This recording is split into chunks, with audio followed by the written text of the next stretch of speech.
Before you buy Speed 400, here is what you need to know, which is nobody telling you. Trust me, you don't want to miss out on these real experience and facts. Guys, I have a multiple bikes, but still I was super excited to take Speed 400 as it's powerful in 400 seconds. But what happened after I bought it? Guys, let me tell you the full story. Hi guys, welcome back to my channel. Coming back to the story, people in Hyderabad must watch this video. Guys, I went to the Gachibowli Triumph showroom and I took a Speed 400 test. I pretty much impressed with the bike and I booked it. Later, I finished the payment and told to the executive, finish off the formalities and keep all the documents ready for the registration. The headache started here. The executive given his phone number to my bike. I have to take a special number of 400 for Speed 400. When I enter the details, it is showing on some other name. Wow. Obviously, I'm not getting OTP. Huh?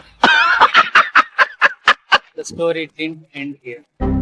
There are so many headaches I wanted to tell you, so watch till the end. I went to the RTO office and the guy has given a big shock, asked me to pay 5,120. In RTO office, there is no card swiping or UPI. You have to go to the bank and get the DD. Not interest pointed. Guys, all this happened just because of the showroom did not even bother to confirm the details to the customer before applying for TR. So I have to go to the bank. Then I found a HDFC bank near me and the bank guys asked me the check. Obviously, I don't carry the check. So I went to the Union Bank. They have charged me some extra money, but they have provided the DD.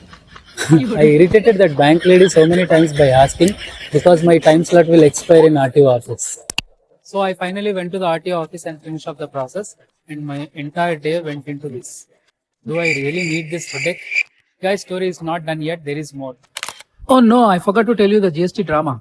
Because of the statement, like me, I'm sure a lot of people took the bikes at the time. Guys, in reality, you already know the price got reduced to 15,000. Coming back to the service. So I finally went to the Triumph service center in Kukatpalli Sri Vinayaka Mobiles. Before going to the showroom, I checked the Google reviews. They were very bad reviews. But you know, sometimes things could be different, so I went there. But the reviews all were so true, guys. The staff was so rude and so reckless. They're making people wait for hours and no action. I didn't like the maintenance and the environment. After waiting for 1 hour, I decided to leave. On the next day, I went to the Retro Motorcycles on Banjara Hills. It got 2 free services and the bill got for first service 2600. The Retro Motorcycle Service Center looks decent. I like the maintenance and the ambience was good. The staff are polite and they are also wearing the Triumph uniform. So guys, no one is telling about all these things. That's why I decided to share with you. I wanted to tell you 3 mandatory points. Point number 1, make sure to check your details personally, including with the spelling mistakes and the phone number.